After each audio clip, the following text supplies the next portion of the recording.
December 8, 1943, Sangro River Valley, Italy. The rain hasn't stopped for days. Mud pours down the hillsides like melted chocolate, coating every boot, tire, and rifle in a film of exhaustion. Under a bruised sky, the 3rd Canadian Infantry Brigade huddles behind a collapsed stone wall, watching the torrent below. The Sangro River, normally a lazy trickle between olive groves, has become a monster.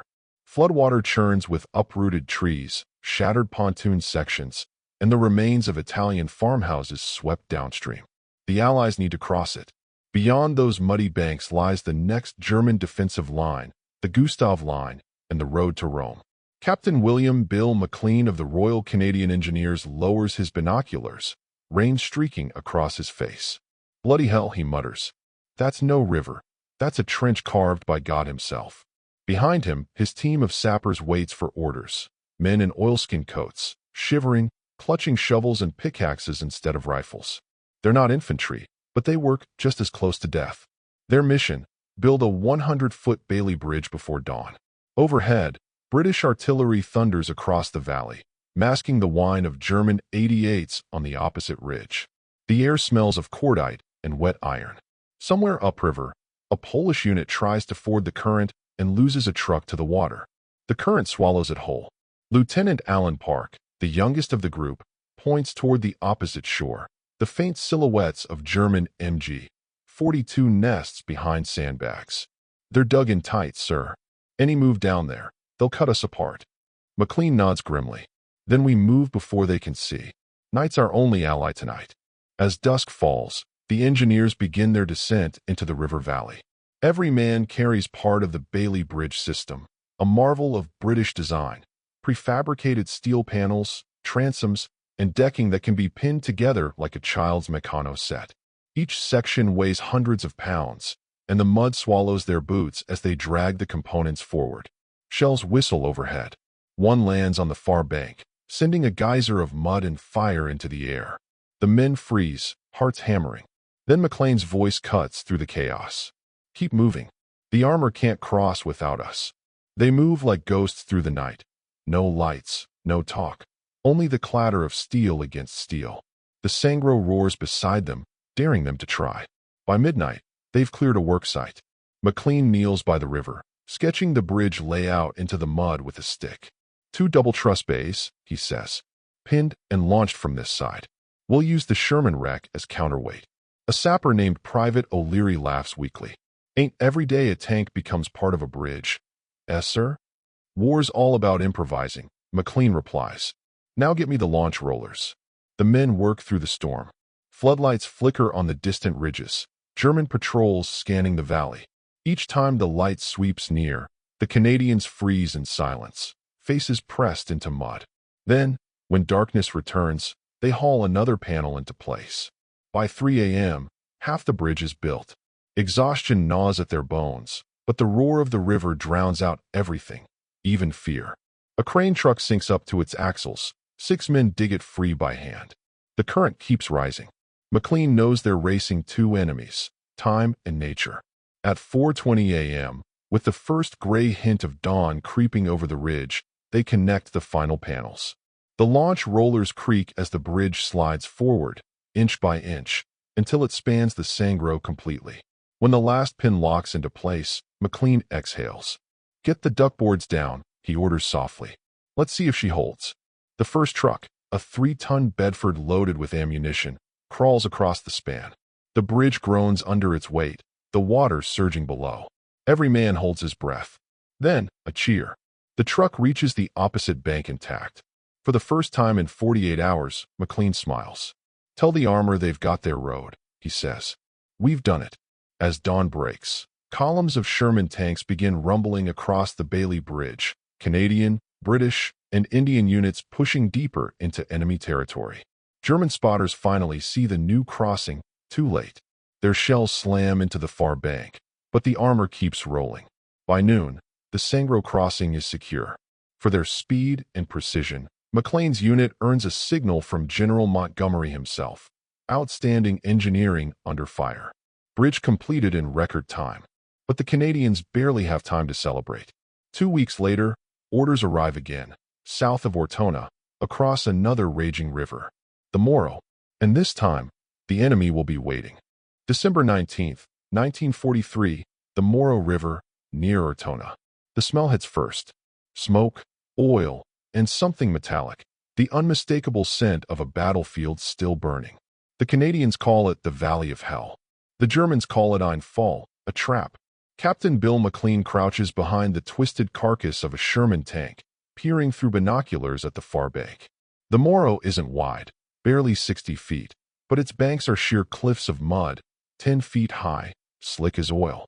The river itself churns with debris from the previous week's bombardment. Every crossing we try, says Lieutenant Park, wiping grime from his face, they zero in within minutes. They know we're coming, McLean answers. And they're right to be scared. To the north, the village of San Leonardo burns under the flash of British 25-pounder shells. Machine gun tracers rip through the olive groves. Somewhere in the distance, the crack of German mortars echoes like thunder.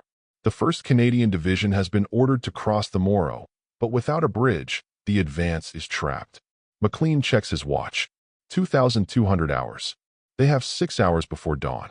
All right, lads, he says quietly to his engineers. Same job as the Sangro, but faster. We build before the sun catches us. Bailey Bridge, 100 feet, single span. Work by touch if you must.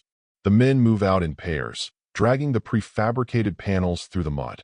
A Bren gunner from the Seaforth Highlanders covers them from a nearby trench, his barrel already glowing red. Each time an MG-42 opens up from across the river, the engineers freeze, faces pressed into the muck, hearts pounding. Private O'Leary curses under his breath. This ain't engineering, sir. This is suicide with a slide rule. McLean grins faintly. Then let's make sure it's a successful suicide. By 2,300 hours, the first launch rollers are in place. The men work with blackened hands, tools slick with rain. They whisper commands, panel in, pin through, next transom, like monks reciting a litany. The clatter of steel blends with the whistle of bullets. Suddenly, a flare hisses overhead, bathing the valley in white light. Down, McLean shouts. Every man drops flat. The flare hangs above like a miniature sun, casting long, trembling shadows.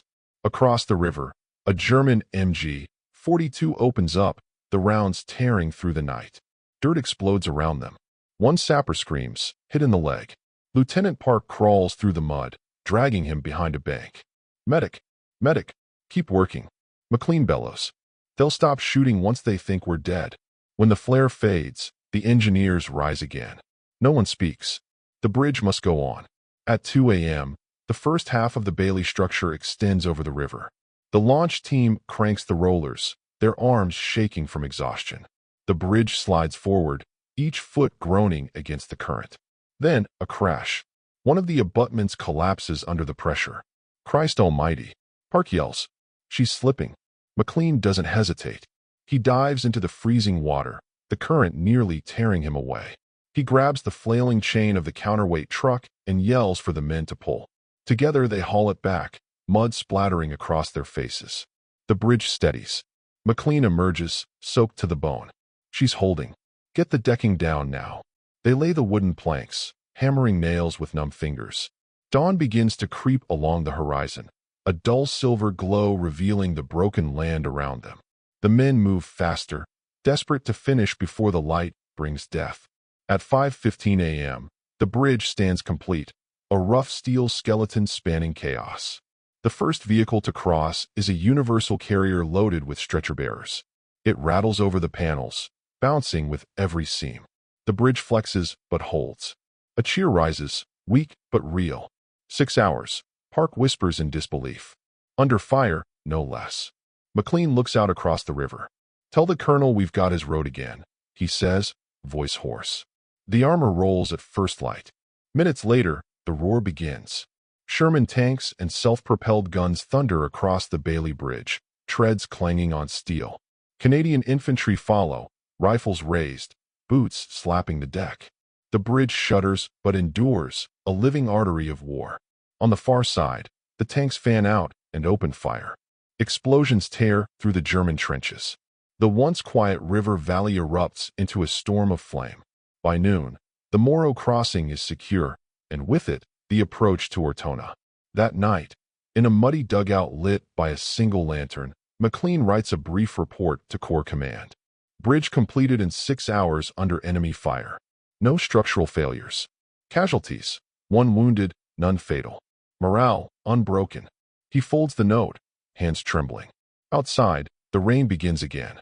In the silence between shell bursts, someone murmurs from the dark, "Sir, how long you think we can keep doing this?" McLean stares at the flickering flame. "As long as the tanks need roads," he says, "and as long as the roads need men." The next morning, Soviet liaison officers arrive to inspect the Canadian sector, grizzled veterans of Stalingrad and Kursk. They stare at the Bailey Bridge spanning the Moro, still steaming from the dawn chill, and shake their heads in disbelief.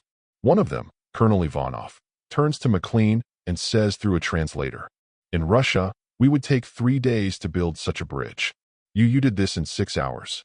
McLean only shrugs. "Didn't have 3 days, Colonel." Ivanov stares at him for a long moment, then breaks into a grin. "Then, my friend, you are faster than the Red Army." The men laugh, tired and alive. The bridge, gleaming under the morning light, stands as proof of what grit and steel can do under fire. For the rest of the Italian campaign, Soviet officers would speak of that night, the Canadians who built rivers into roads while shells fell around them. They called them the bridge ghosts of the Moro.